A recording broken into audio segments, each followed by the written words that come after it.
Okay, so welcome everyone to this new season of seminars of research seminars of the IAC. So today is my pleasure to introduce you to Ellis Owen, who's going to talk about cosmic rays in galaxies and beyond. And for giving a more popular introduction, I will invite Ignacio Ferreras to introduce our speaker today. Thank you, Ignacio. Thank you, Jorge. Thanks for coming. It's an absolute pleasure to introduce Ellis to today's seminar. So Ellis did his undergraduate studies in Cambridge. Then he moved to UCL, so where I was. And I was fortunate to have him as one of my very good students when in a module I was teaching on galaxy dynamics. Then after that, you had a research stay at the Max Planck Institute in Kernphysik, in nuclear physics in Heidelberg. And I think after that, then you got more interested in the connection with particle physics and astrophysics. So when he came back to UCL to continue his doctoral studies, he wanted to work on the interface between galaxy formation and particle physics. So he convinced Professor Qinghua Wu, his supervisor, to embark on a project dealing with cosmic rays and the effect on the processes of galaxy formation and evolution. So after his PhD, he moved to Taiwan for a prestigious fellowship, actually for a few years. And then he had the even more prestigious JSPS fellowship in Japan to work at Osaka University, where he is now. And very briefly, you will be moving to the Riken Institute, a really good research place in Japan, in the outskirts of Tokyo. So I think I'm very happy to see his trajectory as becoming one of the experts on this extremely interesting topic of cosmic rays and the effect it has on driving star formation histories in galaxies. So thank you. Thank you, Ignacio, for your very generous introduction. It's my pleasure to be here and to meet all of you, and thank you very much for the discussions in the last few days. I hope there'll be some more after the talk and tomorrow as well. So indeed, I'm Ellis Owen from Osaka University. I'm working in the theoretical astrophysics group there, the Nagamine lab. And I'm going to talk about an overview of cosmic ray processes in, let's say, galactic ecosystems and outside of galaxies as well. I just remember this doesn't work. So I'll start off with a brief introduction to cosmic rays in cosmic structures and substructures, their interactions with magnetic fields, and how they can engage in different scales of structure in the universe. Before focusing more on how cosmic rays can operate within galaxies to regulate their evolution, what they can do around galaxies, and then if there's time at the end, I'll talk about cosmic rays outside of galaxies and how they can engage and interact with the cosmic web, and what we can try and learn from their behavior there. So I'll start off with this plot, which is hopefully some common ground for all of us, where we can see the large scale structure of the universe. We can see these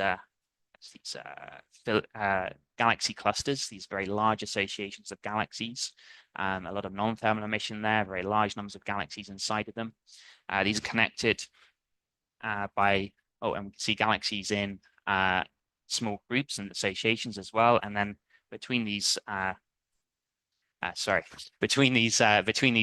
clusters are also filaments, and we can find galaxies in the clusters. We can find them in these small associations, these compact groups, or looser groups as well, where the galaxies are in close association with one another. They have this sort of shared circum-galactic environment, and they're regulating one another's evolution through tidal interactions and perhaps feedback processes. And we can have individual galaxies as well that can be located either in these clusters. They can be located within the filaments, or they can be located in smaller structures or even the voids as well. So we can also look at the magnetic fields in these different structures and how they persist on different scales. So on the very large scales, we have these walls and filaments, sort of megaparsecs, tens of megaparsecs in size. And these have very weak magnetic fields associated with them, sort of sub-nanogauss in strength.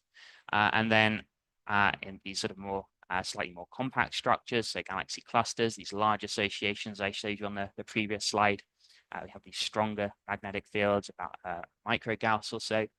And then dropping down a couple of orders of magnitude in characteristic scale, we then get down to these sort of individual galaxies or galaxy associations, which have slightly stronger magnetic fields, possibly of a slightly different origin.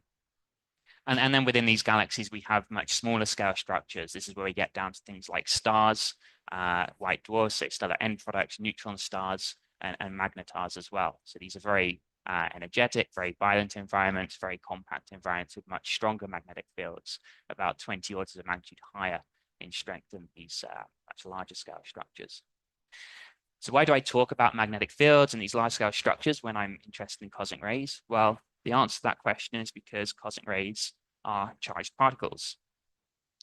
So this means that these charged cosmic rays generally will interact in a slightly complicated way with magnetic fields. And these magnetic fields are an important way to mediate the engagement of these charged particles with astrophysical structures or cosmological structures. And we can characterize this engagement or the importance of this engagement by using something called the gyroradius or the Larmor radius of the cosmic ray in a magnetic field. And if the gyroradius of the cosmic ray is comparable to the size of the structure, we can say that there's going to be quite a bit of engagement or scattering. If it's much smaller, there's going to be much more engagement than scattering. If it's much larger than the cosmic ray, the charged particle is not going to see that magnetic structure at all. So if we go back to high school physics, we know that a charged particle in a uniform magnetic field will describe this curved path. We see this here, and we're defining the gyroradius as the radius of curvature of that path. If you have a stronger magnetic field, that gyroradius is going to become smaller. If you have a higher energy of particle, that gyroradius is going to become larger. So that's a simple case. That's what's going on in sort of relatively high energy particles in a very ordered magnetic field. But in a realistic scenario, this is not probably what's going to be going on. We'd expect to see a more tangled, more turbulent magnetic field that is something like this in configuration. And there, the propagation of the particles is going to be much more messy. You're going to have lots of scattering, lots of deflections, and overall, the macroscopic speed of this cosmic ray particle is going to differ substantially from the speed of light that it's traveling on microscopic scales, just because of all of this indirect path length that it's following. It's going all around here and so on. And we characterize this large-scale propagation in a tangled magnetic field broadly as a diffusion process. So even though it's traveling ballistically at the speed of light, in a microscopic sense, a macroscopic sense on galaxy scales, the propagation velocity is effectively going to be much lower than that. And the extent of diffusion that we might expect in a particular structure very much depends on how this gyroradius compares to the structures that are present in this magnetic field. So we might have a large amount of power on a scale that is comparable to this gyroradius, and that will cause a lot of deflection and a lot of scattering and will really hamper that cosmic ray propagation. So just to complicate matters, cosmic rays can also, not only can cosmic rays be scattered by these turbulent magnetic fields, they can also cause turbulence by themselves. So you can imagine if the cosmic ray is going around here, changing its trajectory all of the time, then this is going to impart a force due to the change of momentum on the magnetic field line. And that's going to be coupled to the ionized gas. So there's always going to be this interaction between the cosmic rays and the properties of the magnetic field. And if you have a sort of relatively weak or ordered magnetic field that is on a very different scale to the gyroradius of the cosmic ray, then you'll start to introduce perturbations into the magnetized plasma. And this will introduce a lot of these fluctuations and then cause the cosmic ray to stop its ballistic propagation and become unstable to this streaming process. So this is called the cosmic ray streaming instability, and leads to effectively a self-confinement process if the magnetic field is strong enough. So I'll talk about this a lot more in the dedicated talk tomorrow, but sort of for the purposes of this talk, we can just go back to the high school picture and think about things in terms of this gyroradius and compare this gyro scale to the characteristic scale of the magnetized structures we might be interested in to understand how cosmic rays will engage with them. So we go back to this diagram here where we're looking at the characteristic sizes of different structures. Different astrophysical and cosmological structures compared to the magnetic fields. We can also add a couple of lines for the gyroradius here as well. So these intermediate level energy cosmic rays, so this PeV 10 to the 15 electron volts, will have a gyro scale of about 10 to the 21 centimeters in a sub-nanogauss magnetic field. So this is smaller than the size of sort of large scale filaments or walls in cosmological structures. So this suggests that generally, would expect cosmic rays of this energy to be contained by structures on this scale with this magnetic field.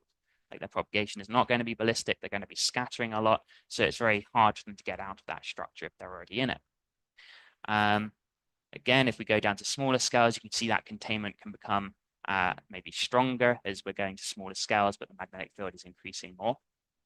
And then at higher energies, that gyre radius is going to be increasing. So again, if we look at this column for the largest scale structures, so these filaments, although we were containing the cosmic rays at PeV energies, 10 to the 15 electron volts, now at EeV energies, 1,000 times more energetic, we're no longer containing them. Like we're getting to gyre radii that are comparable to the size of these structures. So this containment is going to be much less efficient. And probably the best that these structures can do to these very high energy cosmic rays is just deflect their path length a little bit. So you'd imagine a scenario where the cosmic rays are propagated cosmologically. They see some kind of filament or a cluster. Their trajectory is deflected a bit, and then they just carry on going. They're not going to be easily captured. They're not going to have this confinement process happening to them. So we can characterize a lot of these structures here as, let's say, containers of cosmic rays. So if you're satisfying this criteria that the gyre radius is smaller than the size of the structure, we're kind of setting up a confinement situation. And for the cosmic rays to get out, they have to cross magnetic field lines. They have to have some process moving them out mechanically. It's not naturally going to happen very easily.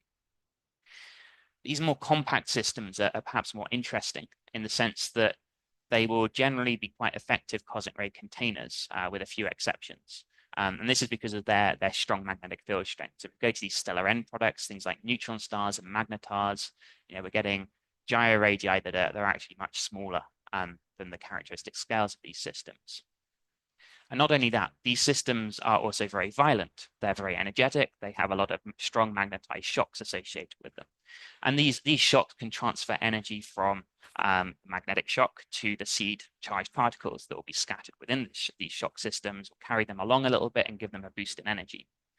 So charged particles in these kind of systems will become energized, and that energization process will proceed until the characteristic gyre radius of the cosmic ray particle becomes comparable to the size of the system, because you need this containment process to happen for this energization process to happen. So we can call these sort of more compact systems, these more violent systems, as broadly speaking, accelerators. And we can even come up with a criteria to define how important different cosmic ray accelerators are at different energies by looking at the characteristic magnetic field strength of various systems compared to their characteristic system size. And then we can identify a maximum energy these different systems can reach. So if we're looking at the 10 to the 15 electron volt cosmic rays here, then systems with sort of relatively strong magnetic field strengths and small sizes can accelerate up to these energies based on this gyre radius argument, or relatively weakly magnetized systems that have large characteristic scales could do the job. And the reason I particularly want to show this plot is because of this environment here that I've highlighted right in the middle, things that have sort of intermediate strength magnetic fields and are of intermediate sizes. These are supernova remnants and clusters of young stars. This is so I'll use the mouse from now onwards. So these systems are potential as cosmic ray accelerators. They're able to fulfill this criteria that they can accelerate cosmic rays up to 10 to the 15 electron volts, maybe a little bit higher. And interestingly, they're going to be very closely associated with galaxy environments. So if you have a system that is forming a lot of stars, you'll start to see supernova remnants happening relatively soon after, within a few mega years. And if you're forming stars, a lot of this star formation might be clustered, particularly if you're looking at a galaxy. So these clusters of young stars could also be a source of cosmic rays through, say, the termination shocks of the winds. So this introduces a connection between the abundance of cosmic rays in an astrophysical system and the star formation rate. So this would suggest that systems that have a lot of star formation going on inside them will be quite important in terms of cosmic ray sources. If you're injecting a lot of these cosmic rays, they're going to build up. And if you're thinking about a system like a galaxy, you're going to have a lot of star formation. Cosmic rays are going to be produced, and the magnetic field of that galaxy is going to contain the cosmic rays. So this suggests they could be quite an important ingredient in the galaxy formation recipe. And indeed, if we look at our own galaxy, we see that the energy density of cosmic rays that has been provided by these star formation processes and is then contained by the magnetic field of the galaxy is very, very comparable to the energy density of other components. So the energy density in radiation, in magnetic fields, the thermal energy density, and so on. And because all these other components are important to the galaxy evolution recipe, it follows that cosmic rays might be as well. Like the energy is at least there, we've got the budget. And the Milky Way is not even a particularly intensely star-forming galaxy. So if we look at cosmic rays in low Earth orbit, this is what is detected on the right-hand side here. And the spectrum of these cosmic rays, so this is the spectral energy distribution of the cosmic rays, is remarkable in the sense that it is not very remarkable. So we can basically just see kind of three features here. So we can see at low energies, there's this bump. At intermediate energies, there's this so-called knee. And at high energies, there's an ankle. And these are associated, of course, with different scales. And because they're associated with different scales, they're associated with different origins, and they're associated with different physics.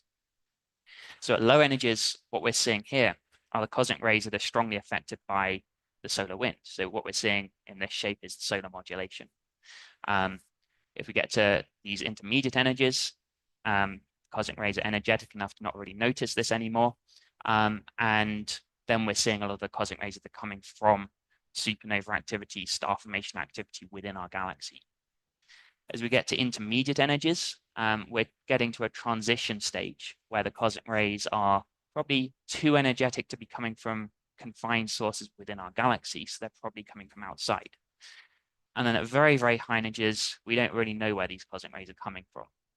But there's this ankle feature, and this is associated with nuclear processes of the cosmic rays interact with radiation fields in the intergalactic medium. So we can characterize things in terms of, let's say, a galaxy ecosystem, say in large-scale structure. And we can suggest these low energy cosmic rays are mainly galactic, and these are going to be quite important in terms of the thermodynamics and the evolution of galaxies that they might be confined by. At intermediate energies, the cosmic rays are probably going to transition to extragalactics. They might be associated either with the galaxy halo or with the filament, or a larger scale structure. And at very, very high energies, these cosmic rays are going to be propagating cosmologically. They're going to be associated with interaction with a large scale structure, and they're going to be coming from much further away. There's no clear sources within our galaxy that could easily push cosmic rays to these kinds of energies. Okay, so in this talk, I want to focus on basically these three regimes. First of all, I'll start off inside galaxies and discuss what cosmic rays can do there. What they can do in terms of shaping that galaxy's evolution, and how important this can be in certain types of environments inside galaxies. Then I'll move on to circum-galactic ecosystems, and I'll briefly discuss how cosmic rays can change some of these baryonic flows between a galaxy and its halo, and how we could go about detecting their influence. And then towards the end of the talk, I'll talk about cosmic rays in the larger scale structures, in cosmological filaments and so on. So cosmic rays inside galaxies, first of all. So these are the low energy cosmic rays. And this is a picture of what cosmic rays are kind of roughly doing in a galaxy like the Milky Way. So these gray lines are showing roughly the large scale magnetic field structure of the galaxy. And then the magnetic field will be wound inside the large scale configuration of the galaxy, and this will act to contain cosmic rays. The cosmic rays are going to be injected by star formation processes inside the interstellar medium. And this scattering process makes it hard for them to get out of the galaxy. So you build up this confinement, and you build up what we call a cosmic ray sea. So this accumulation builds up the energy density of the cosmic rays inside a galaxy like the Milky Way. And then there'll be some balance of this injection and build up with a slow leaking of cosmic rays by diffusion processes out of the galaxy as well. So above and below the galactic planes. There's a mechanism by which you can slowly start to put cosmic rays into the galaxy halo as well. And these cosmic rays can then have various effects. And the sea level of cosmic rays will become higher if you have a higher rate of star formation. So if you look at a galaxy like the Milky Way, it becomes fairly comparable to other energy components in the galaxy. If you go for a galaxy that is a starburst galaxy, something like M82 or NGC 253, this cosmic ray sea level is going to be quite a bit higher and will be proportionally higher with the star formation rate. So you can imagine a scenario where these starburst galaxies are going to be much more strongly irradiated by cosmic rays, and they're going to have a much more important role in regulating the evolution of those galaxies. So how can they modify galaxy evolution through feedback? Well, I like to classify the effects they can have into sort of two hand-wavy categories. The first one is, say, thermal feedback, where the cosmic rays interact, and that interaction heats up some gas, heats something up, and then that thermal pressure does something or stops something from that would otherwise be happening from continuing. And this tends to be targeted towards very dense ionized regions, places where the cosmic rays can really collide a lot and deposit a lot of energy. And because of that, it has a very directed impact into dense regions, will operate on small scales inside a galaxy on relatively short timescales. The other classification I like to put these feedback processes into are dynamical effects, where cosmic rays, through their pressure gradients, their non-thermal pressure gradients, will move something. They'll move some gas, they'll drive a baryonic flow, or maybe they'll disrupt a baryonic flow in a galaxy ecosystem that would otherwise be able to happen more easily. So this can be very important in regulating the galaxy gas supply in a broader ecosystem, changing the baryonic flows in galaxy halos, and has a more indirect effect on larger scales and longer time scales. And this is often mediated by energy and momentum transfer through magnetic fields, whereas the first one is more mediated by energy transfer through density fields. So inside a galaxy, it's this directed one that's more important because you're containing the cosmic rays in small scales, and the cosmic rays will be unable to reach the broader galaxy ecosystem or do much to change the baryonic flows into or out of a galaxy. So if you have a lot of cosmic ray containment, then it's this thermal effect we might be more interested in. And this can proceed through a few different channels. So at low energies, below a few hundred mega electron volts, ionization can become very important, these collisional processes. But above a few hundred mega electron volts, you open up a new channel, which are hadronic interactions. And these are basically nuclear processes where cosmic rays will interact with dense gas. And these interactions will excite delta resonance particles, which will then decay into charged neutral pions. These pions will then decay further into gamma rays, neutrinos, and electrons and positrons. And these electrons and positrons are the way by which the cosmic rays can thermalize and deposit energy into these dense clouds. So because you have this production of neutrinos and gamma rays as well, you get a natural messenger of this process happening. And if we look into our own galaxy in the gamma ray sky, we see that the galactic plane is glowing in gamma rays at these energies. And this gamma ray glow is very strongly correlated with the gas distribution of the galaxy, suggesting this hadronic interaction process is happening certainly within our own Milky Way. So how important can this heating channel be? So this is where you have this PP interaction process happening, and then you're producing these electrons and positrons, which then thermalize through, say, Coulomb scattering in dense gas. Well, a few years ago, we did a quick estimate to try and figure out how the maximum heating power this could sustain in a very idealized galaxy, where you have just a uniform, hot, ionized interstellar medium. And then you contain the cosmic rays. You have initially free streaming cosmic rays produced by star formation processes. Then you build up the magnetic field, build up that cosmic ray sea level, then contain the cosmic rays. And in this very idealized situation, this heating mechanism could sustain a heating power that's very comparable to, say, that provided by stellar radiation, shown here in blue, that provided by, say, X-ray processes, shown in red, which at least suggests that cosmic rays could be an important component in the energy budget, at least in a very idealized galaxy ecosystem. They could have some sway in changing the conditions of the hot ionized interstellar medium.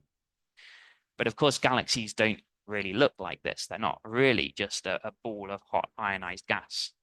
They look something like this. Yeah, this is the star-forming molecular cloud IC 5146 towards Cygnus, I think. And this is more representative of the multi-scale structure, the hierarchical structure of the interstellar medium of a galaxy. And the physical conditions in each parts of these gas hierarchy will change. So in the rarefied part, the low density part, you'll have a hot ionized plasma. But then in the denser regions, you'll get these sort of filamentary structures that are going to be less ionized, they're going to be cooler. And then connecting between these filaments, you'll have these clumps, cores and clouds where the star formation process will actually happen. And there you're going to reach much higher densities, maybe 6 or 7 orders of magnitude higher than the hot ionized medium, and a much lower ionization fraction, maybe 10 to the -6, 10 to the -7, compared to sort of almost 100% in the hot ionized medium. So we can draw a cartoon just to characterize this hierarchical structure. So on cloud scale, sort of tens of parsecs in size, got a density of about 100 times higher than the hot ionized medium. Then within that, you have these clump structures about an order of magnitude smaller in size, an order of magnitude more dense. Then within that, you have filaments. Within those filaments, you have cores about 6 orders of magnitude more dense and a fraction of a parsec in size. And it's these cores that would be the actual site of star formation. So if we want to ask questions about what cosmic rays can do to star formation processes in a galaxy, this is the kind of physical configuration we need to consider. Like, we don't really need to worry so much about what cosmic rays can do about in this hot ionized medium. We need to worry about what cosmic rays can do down at the clump scale or the filament scale or the core scale, if you really want to see whether they can shut down star formation or modify it in some way. So one question we can ask is how efficient is this cosmic ray heating process in a more realistic situation like this compared to the idealized case that I showed you before? And we can simply just balance the heating power provided by the cosmic rays against various inefficiencies and losses. So we can think about inefficiencies through the decreased ionization fraction. That's going to make Coulomb heating more, much less efficient. We can think about inefficiencies through synchrotron losses. The magnetic field in these clumps is going to be greater than the magnetic field in the hot ionized medium. So if we're producing this channel where the heating is mediated by the formation of electrons and positrons, there's going to be losses to synchrotron processes as well. So if we bring that together, we can look to see how the efficiency of this heating process changes with the gas density. So if you look at the black line, the fiducial case, which is very much a Milky Way-like ionizing cosmic ray, Milky Way irradiating cosmic ray spectrum, see this heating efficiency is actually relatively low in the hot ionized medium. You really account for all of the inefficiencies. This is because of the low density of the gas, because of the inefficiencies in the Coulomb scattering process and so on. And then it's going to increase as you increase the density, you're allowing more PP interactions to happen. And then it's going to start decreasing again due to stronger magnetic fields that are causing synchrotron inefficiencies. But we are seeing, you know, although you have this sort of inefficiency that is happening in these denser structures, you are seeing that you're still kind of reaching 50%, 60%, 70% in the regions where it might actually matter for star formation, at least down to sort of 10 to the 5 particles per cubic centimeter, which is corresponding to the clumps, to the filament scale, or maybe even below that. So this is still pointing towards this idea that cosmic rays could be important in the thermal energy budget of a galaxy. And actually, you know, maybe there's some reason to consider them particularly in regions that are particularly highly star forming, so these starburst galaxies and so on. But there is another complication, and that is the magnetic field, of course. So we can look at the density of these clouds and discuss how that's going to change the efficiency. We can think about magnetic fields in terms of synchrotron inefficiencies they might introduce into the heating process. But magnetic fields, as I showed in the first part of this talk, will also change the propagation of the cosmic rays. So if we look at the magnetic fields in molecular clouds in our galaxy, this one is Orion A, we can see they have on large scales a configuration that goes perpendicular to the cloud, and this might help cosmic rays to get in. So we could think of a situation where, you know, maybe the cosmic rays get channeled into the cloud by the magnetic field structure. But then on smaller scales, the magnetic field looks very different. So this is NGC 2264D. This is, I think, a starless core towards, I can't quite remember the location, but we can see here that on large scales, the magnetic field is relatively ordered, but on small scales, it's you know, partially ordered, but there's a lot more turbulence there. So the cosmic rays are going to scatter more, their propagation into this region is maybe going to be hampered. And the traditional view is that this magnetic field configuration is maybe going to make it more difficult for the cosmic rays to get in.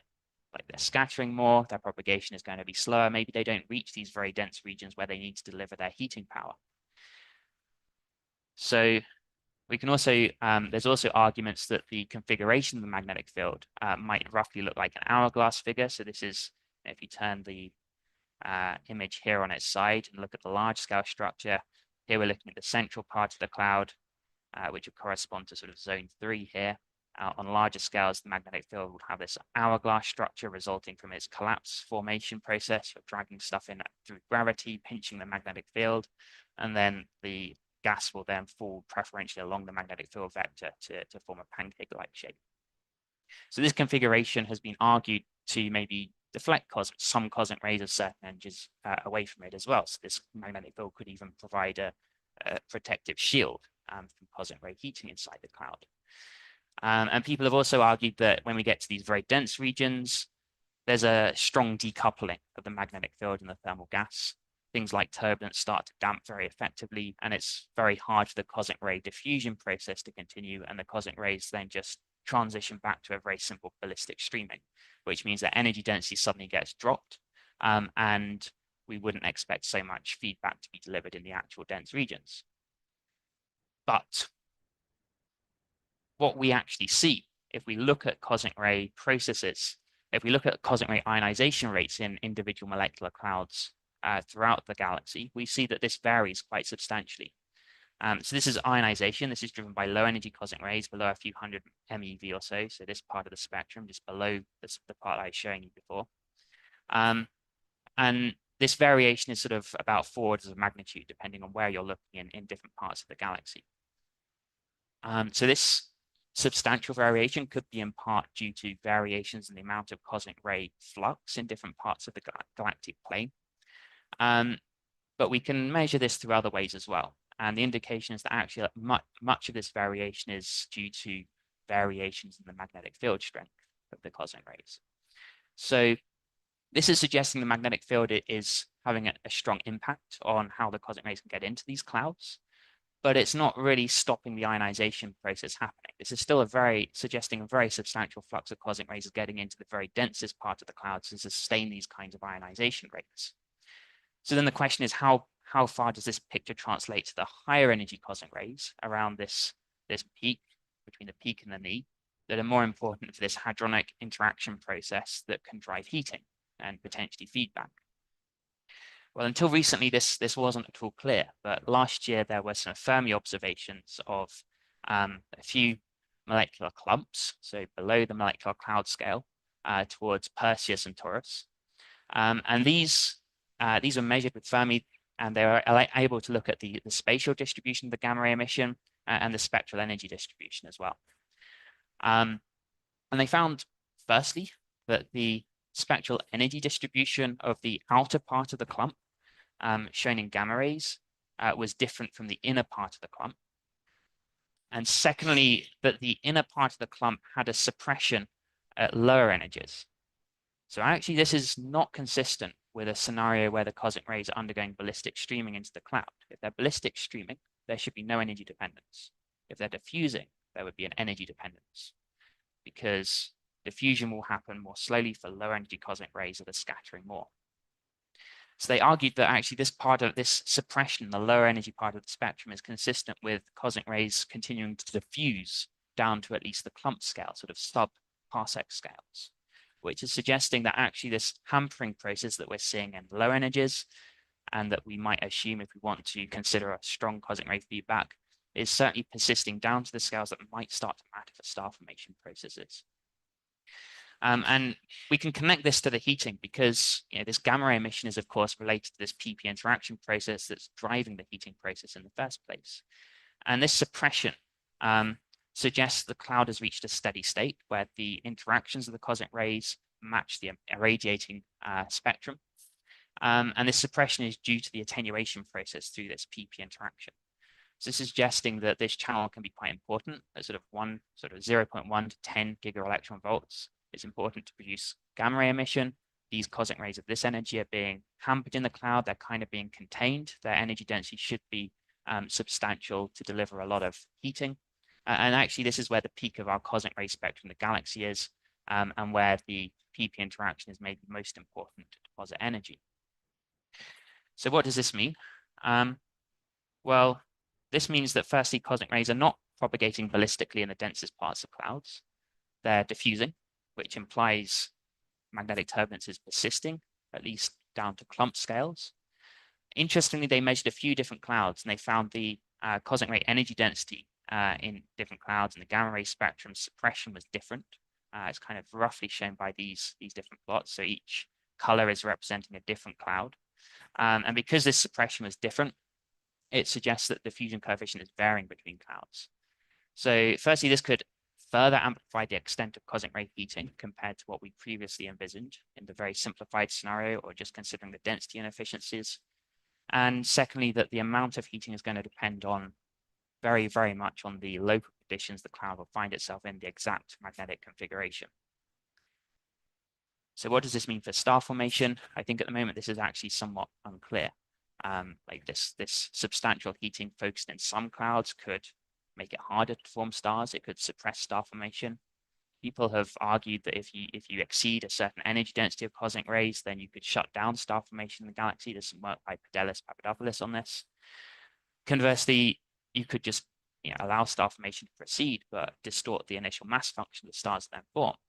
Or you could push star formation to happen in sort of larger clusters of stars. And I think the answer to these questions depends very much on the detail, and a lot more work is needed to fully resolve these. How much time do I have left? Oh, 10 minutes. Okay, so I'm gonna skip through the circum-galactic part because I want to get to the impacts of cosmic rays in large-scale structures. Of course, if you want to talk about cosmic ray effects on galactic outflows, I'm happy to chat about those afterwards. But now let's move to the high energy regime and the larger scale structures and talk about what cosmic rays can do outside of galaxies. So here we're moving to beyond the cosmic ray knee, if we're considering the cosmic ray spectrum, looking at sort of a few hundred giga-electron volts to sort of 10 to the 16 electron volts. So a few hundred giga-electron volts to a few hundred peta-electron volts. So very much the higher energy regime. And these cosmic rays are a little different to the lower energy ones, mainly because they're not coming from the galaxy. They're coming from outside of the galaxy. And they will still undergo some of the same interactions. So in dense regions, they'll still undergo this PP interaction. But they'll also be very much more engaged in interactions with ambient radiation fields as well. So they can go through two channels. They can undergo these delta resonance exciting photopion interactions that form charged neutral pions, very similar to the PP interaction, but the only difference is that they're engaging with ambient photons, which can come from CMB, from extragalactic background light, from starlight, and so on. Or they can pair produce in these radiation fields as well, where the high energy cosmic ray proton or nucleon is producing electron-positron pairs through a beta-Hitler pair production process. So the second of these two practically acts as a continuous process, almost like a cooling for these high energy cosmic rays. The first is more of a collisional process. So the cosmic rays will lose a much larger fraction again of their energy in process one, this photopion mechanism. And we can ask the question, how will cosmic rays interact in large scale structures? So if we think about a cosmological filament, something between clusters or superclusters, so this structure here, what interactions will cosmic rays undergo, and over what length scales will these interactions be important in the cluster, in the filament and its substructures? So this can include individual galaxies, groups, clusters and superclusters as well. So to answer this question, we can look at the path lengths, and this tells us the survival distance of cosmic rays due to these interactions in different structures. So the solid lines here are giving an indication of the characteristic size of these systems. The dotted lines are showing the path length to the PP interaction. In dense regions like a starburst galaxy, this is relatively short, just a few kiloparsecs. In low density structures like a cosmic void, shown by this purple line here, we're talking much longer than could possibly be traversed before the cosmic ray cools through adiabatic losses in cosmic expansion. And then we can compare this with photopion interactions. So this is shown by the dashed lines here, where the cosmic rays are engaging with radiation fields. And we can see that this is very important in regulating the survival of the cosmic rays, particularly at high energies. So we can end up with a situation where these very, very high energy cosmic rays are interacting with radiation fields and they're being degraded to intermediate energies. And we sort of get to a situation where, particularly if we're looking in systems like filaments shown by this black dashed line here, the cosmic rays will preferentially stick around inside these filaments for a very long time. They'll be able to propagate long distances within that filament, and then they'll slowly be degraded into sort of 10 to the 15 electron volt cosmic rays, which will then just sit around and not be able to do anything. They'll just build up over time. So we end up with this situation where, at least from the hadronic interaction processes, we should expect an accumulation of 10 to 1 to 10 PeV cosmic rays in filaments and voids. Of course, the other part of the picture is how the cosmic rays will propagate in these magnetized structures. So we can go back to this gyroradius argument. So in these three panels, I'm showing different configurations of cosmological filaments, and the red is showing the gyroradius of the cosmic rays, energies of 10 to the 19 electron volts A, 10 to the 16 electron volts B, and 10 to the 12 electron volts C. So high energy, intermediate energy, and relatively low energy. So in case A, this cosmic ray is so energetic, it's not really contained by the filament at all. It might be strongly scattered by it, but it's not necessarily going to have to stick inside there. At intermediate energies, you've got good containment of the cosmic ray, and then at low energies, you've got very strong containment of the cosmic ray, probably to a point where it might not even be able to get out of a galaxy embedded within that filament. And then the escape mechanism or the escape capability might change depending on the configuration of the filament. So if you've got a filament connection to a smaller cluster, for example, this might make the escape channel a little bit easier for intermediate energy cosmic rays. And if you've got a messed up topology like this that might arise from some kind of merging event, then the escape is going to be much easier, like a broken pipe or something. We can also ask the question, how easy is it for cosmic rays to move between these different structures? So can a cosmic ray that's in a filament get into a cluster? If a cosmic ray is in a galaxy, can it get into the filament?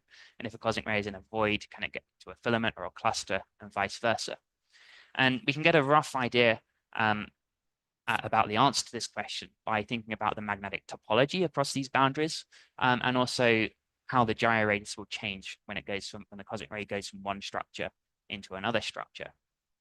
So firstly, to have an open barrier between two structures across the interface, we would need to conserve magnetic flux. This tells us the magnetic field lines would be connected. So you don't need to invoke things like cross-field diffusion for the cosmic rays to get through. And the gyroradius of the cosmic rays can't be much larger when going from one structure to another structure. You can't have a very big change of gyroradius across a boundary if you're going from large to small, because you can't get the capturing process happening easily. So you can quickly assess the magnetic flux across each of various boundaries by looking at the magnetic flux at the surface of, say, voids, filaments, clusters, groups, and galaxies. And we can see, for example, it's very comparable between filaments and galaxies, which suggests cosmic rays can easily pass from galaxies to a filament if they're able to diffuse outside the strong magnetic field regions of a galaxy. But by the gyroradius argument, they probably can't easily get from the filament back into the galaxy because they would have to reduce their gyroradius very substantially to get captured. So this suggests channels by which the cosmic rays can be transferred between structures. And we can summarize this in this table. If we have an interface between a void and a filament, the cosmic ray of intermediate energy can get through. At high energies, they probably can't. If you have an interface between cluster and filament, probably this is going to be a strong barrier because of the magnetic flux argument. It's not conserved. And then if you're going from galaxy to filament, this is no problem for intermediate energy cosmic rays. Low energy ones might be too strongly contained. Filament to galaxies can happen, but very unlikely because of this reduction of gyroradius that is needed to do the transition. So if we start to put this all together and we consider that cosmic rays are maybe injected by things like filaments, filament shocks, or they might even come from galaxies themselves if they're able to get out. At least at very high energies, they're going to be injected by very large scale structures or very energetic systems. And these cosmic rays will escape. They don't have to be contained into the filaments. They could get into voids. And then from the interaction argument, we can see that in the voids, they're going to be degraded in energy down to intermediate energies. And then at intermediate energies, they will just hang around until eventually they're captured. by the filaments. And once they're stuck in the filaments, then they can't easily get out.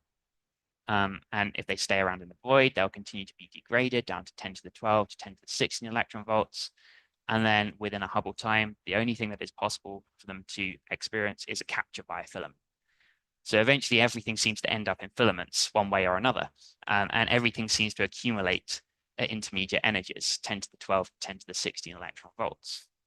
So this leads us to the suspicion that there should be a population of relic fossil cosmic rays stuck in cosmological large-scale structure, which then leads us to the question, how do we detect these relic cosmic rays in filaments, and what might they be doing there? And these are very much open questions that I hope can spur on a lot more discussion, but suggest that cosmic rays at least should be in these structures and they could be doing something. So I think I'm out of time. I will very briefly show my take-home points, which is that cosmic rays can be important in galaxies, cosmic rays can be important around galaxies, and that cosmic rays are probably in large-scale structures and might be important there too. And because of this magnetic topology argument, we probably can't directly detect them. So it's very much an open question as to whether we can detect them and what they might be doing there. Thank you very much for your attention.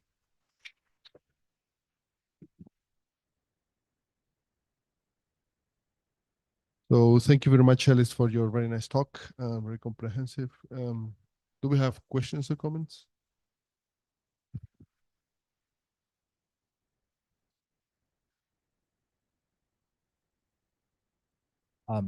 Well, first of all, thanks very much for the beautiful talk, very informative. This is a topic which is almost never covered in any place, so it's super interesting. So I have two comments/questions. One is, do you expect cosmic rays to have some kind of significant effect in cosmological observables, like on the matter power spectrum, and like more specifically, how degenerate do you expect it to be, like, for instance, with massive neutrinos or this kind of effects? Because like we are now entering in an era where you probe cosmology and large-scale structure up to very high K, so small scales, and people are starting to look into the intergalactic medium or stuff where you can really go to small scales and probe the nature of dark matter and this kind of stuff. This is first question.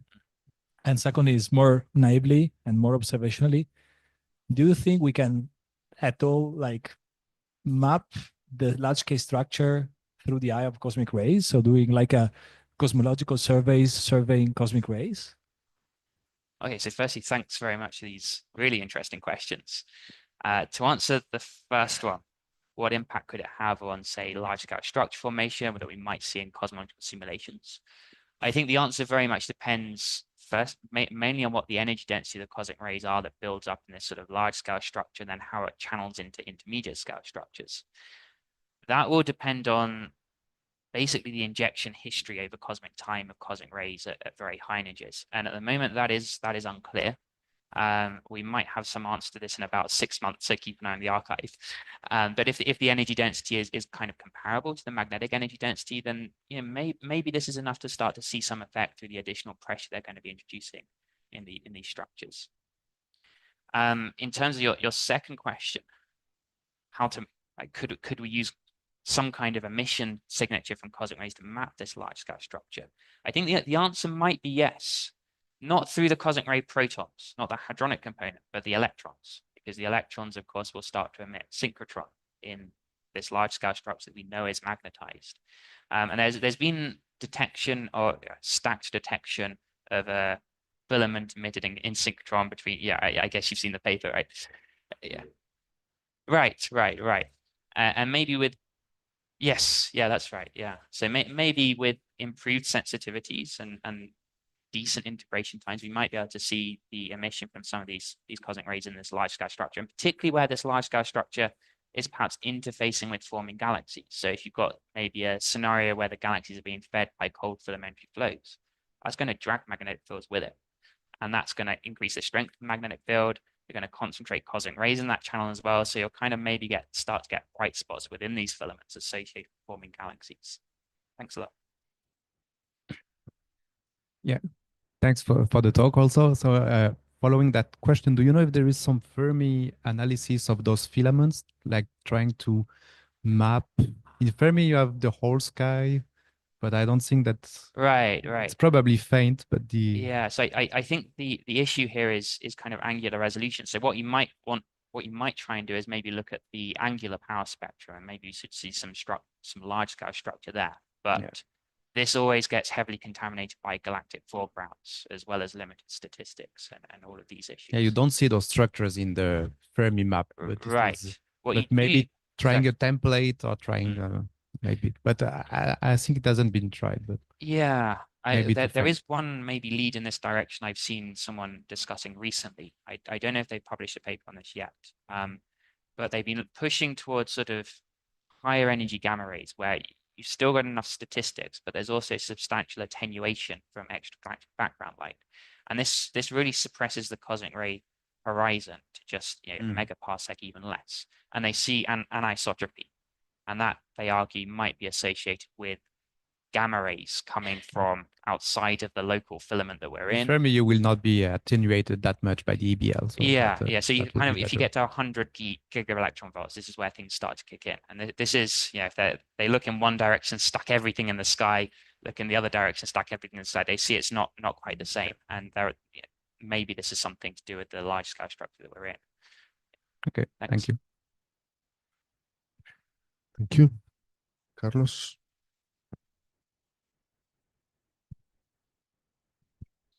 Thank you again for this very nice review on cosmic rays. I'm not very familiar to this topic either, although I've heard of this many times because I used to work, or I still work a little bit in galaxy clusters from the perspective of the cosmic microwave background. You know that by looking at the cosmic microwave background in the direction of galaxy clusters, we measure the thermal Sunyaev-Tildovich effect, which is a measure of the pressure of the gas of the plasma in those structures. And for the last 15 years or so, we have been finding evidence for non-thermal pressure. And cosmic rays are the usual culprits there. Right. But I've never seen any strong statement really pointing to them. So I was wondering, what are the incognitas? What are they? Why can we not blame them? So you said that we need to know what is the initial. We need to understand how cosmic rays are fed into the IGM, right? And then I guess you need to know more or less how the magnetic fields. Is there any other variable that we should look up in order to make predictions? Yes. In fact, there was a paper on this today, not by me, but by coincidence. Another factor is the advection of cosmic rays out of this large-scale structure. So if you have very, very powerful AGN jets, for example, this can change the magnetic topology to maybe something like this scenario. You have a big, powerful jet inside the filament that then pushes a lot of the gas and magnetic field out, or it can even puncture straight through into the void. And this will change the balance of cosmic rays that are injected into the large scale structure and the cosmic rays that are injected into the void. Another consideration, you mentioned clusters, is probably the accumulation of cosmic rays in clusters is probably different to the accumulation of cosmic rays in voids. And I bet that the cosmic rays in clusters accelerated inside the cluster locally. And they're kind of almost trapped. It's hard for them to get out into the larger scale structures. So you're not really seeing a pipe network, as it were. You're seeing a separate population of cosmic rays confined within individual clusters. The cosmic rays in the filaments are probably going to be coming from a different origin, maybe large scale shocks associated with structure formation, maybe AGN jets that are not too powerful, but powerful enough to push cosmic rays into the filament, not into the void. So I think there's a lot that can be done there that hasn't been looked at before. And thanks a lot for your comment. Thank you. It's a really nice talk, Ellis. So now I'm going to smaller scales because these things are so important on all scales, really. So now going into the scales of molecular clouds, as you were saying, and you didn't mention you are doing also interesting work on trying to go into chemistry, Right. how chemistry could actually be used as a smoking gun for cosmic ray detection. But my question has to do with the dynamical structure, let's say, of a star-forming cloud. I mean, you mentioned briefly this business with the stellar initial mass function. And of course, this is a very hot topic. There have been a number of papers trying to see whether cosmic rays could change the initial mass function in sites of formation of very massive galaxies. The claim is that the IMF actually even changes from one situation where you may have a top heavy, so you're producing lots of massive stars, to the other situation where you're actually stopping that. What's your interpretation of this with cosmic rays? Could that explain these types of variations? I think that there's ways to explain it with cosmic rays, but there's always so many degeneracies with other things as well, other processes. So there's always maybe it's cosmic rays, maybe it's an injection of turbulence. I think if this Fermi result I showed you is correct, this might be more compelling evidence that cosmic rays are doing something in star forming regions. They're causing an additional pressure support, but in these particular regions there is still star formation happening. So at least with intermediate levels of cosmic ray radiation, you're not shutting down the star formation, but you're providing more pressure. And of course, it's going to differ case by case, but that, in my view, might have some impact on the IMF. And I think, as you said, there's indications the IMF is a little more top heavy in regions with higher star formation rate. This would not be inconsistent with a cosmic ray interference scenario. Thanks. Hello, Hi. thank you. Thanks. Well, I will follow Ignacio's question because I mean, the molecular clouds that you have shown as an extreme case of all the cases you have shown, and the possible impact in star formation and all these things. Well, in fact, as you know, molecular clouds are very rich, right? So the scenario in which you base your analysis in the density within molecular clouds, when they are big enough, we all consider all ranges of masses of the clouds, right? And in fact, there are people that claim that you have all the IMF already somehow there. I see. To be able to form a cluster of stars, right? So if that would be the case, which is what people working on molecular clouds are working on, right? In that case, in your work, maybe you could consider the system, which apparently are the simplest, but they are not, as a bunch of many. When I say many, I say 1,000 or more of clumps, which are distributed among the cloud. And therefore, if that is the case, in your analysis to see what is the impact of your cosmic ray inside, maybe you need some statistical approach in order to be able to say something, which for sure you will be able to say. But all I want to say is that these simplest systems are not that simple. And therefore, I think just take me to suggest you to consider also the possibility of some sort of statistical approach to get further on this issue. Yeah, that's a really nice idea. Thanks a lot. Thank you. Yeah. So more questions or comments? If not, I will end with a very simple question or naive about this really cosmic ray population you mentioned about. Do you know the origin of this? What is not in the universe? So I think the two possibilities would be shocks associated with large scale structure formation. So like the collapse of these filaments in the first place. And another possibility is intermediate energy AGN jets. So maybe the termination shocks of these jets, or maybe there could be some acceleration mechanism inside the jet itself, some kind of one-shot toroidal acceleration, I think they call it, is a possibility. It's an open question. I think these are two compelling routes to look into. Okay. But yeah. Okay. Okay, thank you. So if we don't have more questions, let's thank Ellis again.